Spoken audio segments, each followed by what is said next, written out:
So far, my investigation had revealed that virtually anyone using an ordinary digital dictaphone could apparently record voices from beyond the grave. But for some, at the cutting edge of research into after-death communication, ordinary everyday kit just wasn't good enough. So they designed equipment custom-built for talking to the dead. I'd come across the only existing footage of the Spiricom, a machine built in the early 1980s by George and Jeanette Meek and their team in North Carolina. The Spiricom supposedly allowed direct, real-time communication with the dead. The Meeks' complex invention was the result of a lifetime's work at the heart of an international research group dedicated to developing techniques for communicating with the dead. The Spiricom worked by feeding a system of tones through a radio transmitter, then receiving them again. Meek claimed that somewhere between the transmission and receiving the signal, the tones were formed into speech by the dead. The voices of the dead could then be heard by listening to the result on a radio. During the time the Spiricom was in use, the Meeks and their team claimed that they'd had conversations with newspaper magnate William Randolph Hearst, actress Ellen Terry, and a scientist called Dr. Mueller. The Spiricom created a lot of excitement in the psychic research world, but sadly, it didn't help George Meek keep in contact with his wife after she died in 1991. Years later, after George's own death, the Spiricom mysteriously disappeared, and this video is the only remaining evidence of its existence.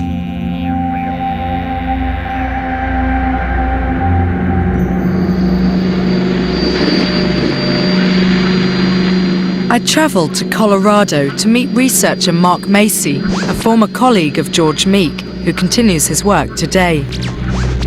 I wanted to know if people who spend their lives working together trying to talk to the dead carry on working together when one of them dies. Would Jeanette Meek, for instance, have been working hard to communicate with her living husband?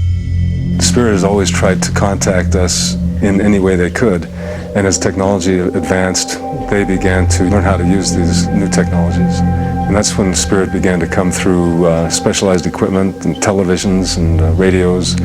They began to call people on the telephones. Much of the important pioneering work in new forms of spirit communication was done by Latvian scientist Konstantin Raudava.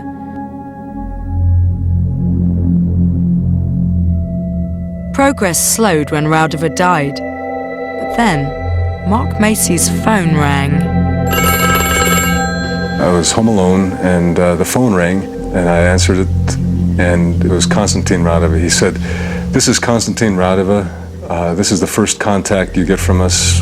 We've established a new bridge to the States. You're the first to be contacted by this means."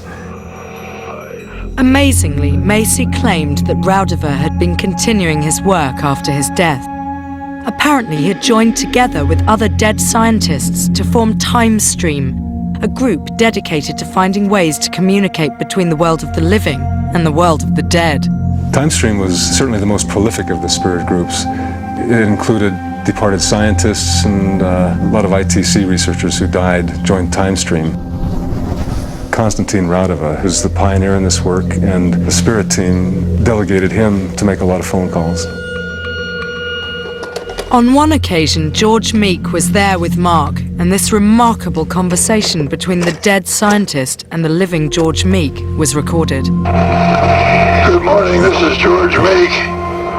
This is Konstantin Raudava. George, my friend, at last we succeeded in contacting you. Jeanette. George Meek's wife, Jeanette, had died several years earlier, I guess. So she was with Raudava when he called George. You, Jeanette, is beside me, and she wants to give you all her love.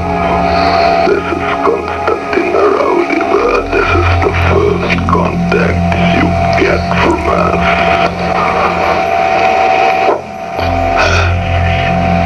Thank you, dear friend.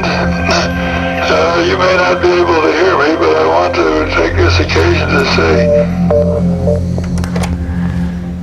It's extraordinary how clear his voice is coming through. Yes, they have special apparatuses, they tell us, on their side, which kind of manufacture the voice. They don't have a physical voice box, so they have to have specialized equipment. And the thing is, it's not sent to us from far off in space someplace like we often think of heaven. Our spirit friends are right here with us all the time, and they live in a world that's separated from us not by time but by vibration. So they're right here with us, invisible, and they construct their equipment right in the lab with us. It still seemed incredible. Mark had apparently been receiving phone calls from a group of dead scientists that included Raudova and Jeanette Meek, who were working together to establish a communication link between the world of the dead and the world of the living. The recordings were definitely very strange, and Mark was totally convinced of their authenticity. In fact, he said he had proof that they were genuine. You either have to take it on board fully, or you have to believe it to be a complete hoax. Yes. There's no sort of That's true. matter of interpretation there. It's a big leap for most people. Anybody could fake a phone call like this. So they would contact a colleague of mine in Europe through the computer, for example, and say, I herewith confirm my contact with colleague Macy in the States. And the computer's not hooked up to anything except the power outlet on the wall and a keyboard. So through that kind of verification, we know that these contacts are legitimate. Connect the VLS converter to your HF radius antenna input. If Mark was right and a confirmation message had appeared on an unconnected computer, then it would seem to rule out the possibility of fraud. But I realised that there was no unique information passed over by either Jeanette or Raudova to prove that it really was them. In fact, Jeanette wasn't even able to talk directly to her husband at all. I wasn't any closer to discovering the verifiable evidence that my mentor, Kieran, had challenged me to find. Later that day, I got a call from Mark about some photographic experiments he was planning with a device called a Luminator. He told me he believed its energy field allows you to photograph the spirits that are all around us. I returned to Mark's house the next day to see his photos. The Luminator is a device that was originally designed to assist energy conservation in offices, but its inventor had noticed the unusual effect it had on photographs taken nearby. Mark Macy has one of the only 8 Luminators in the world today. It seems to kind of melt away the barriers between the physical and the spiritual so that our spirit friends can come close and show themselves on Polaroid film. That's my son Aaron in the top left, and he's 14 years old in this picture. In the bottom left picture, that's a completely different face. Exactly. Somebody superimposed totally over my son, and same with the picture on the right. Yeah. We didn't know who it was at first, but when my wife saw the picture, she gasped and said, "My gosh, that's my dad. Aaron, that's your grandfather." It's John Hoyes, who is my father-in-law, who I never met. He died shortly after I met Regina.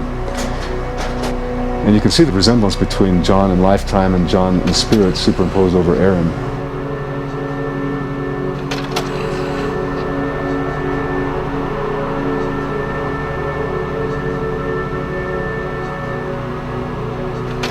And this one also, you can see me clearly on the left. And on the right, the fellow in the top left of that picture is clearly somebody else also, with kind of a white mustache and white hair. Look at that. Goodness. But I'm pretty sure these are all people working with me as part of my spirit team.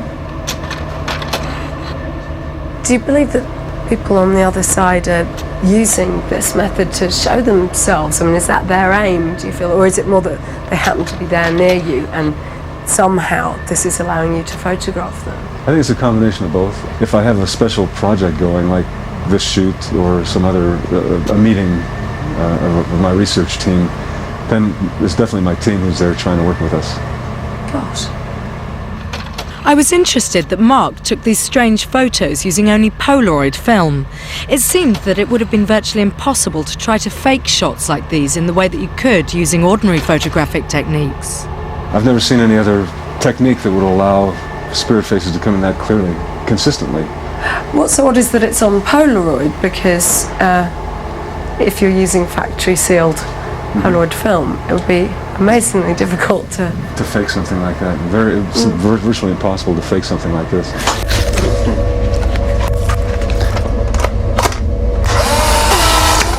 Mark offered to take some Luminator photos of me and my team. He used a brand new box of film which we supplied, and then took 3 photos of each of us while we stood next to the Luminator. There were no other special conditions in the room, except that the flash on the camera had been almost entirely blacked out, and there were some spotlights mounted on the wall where we stood. Okay.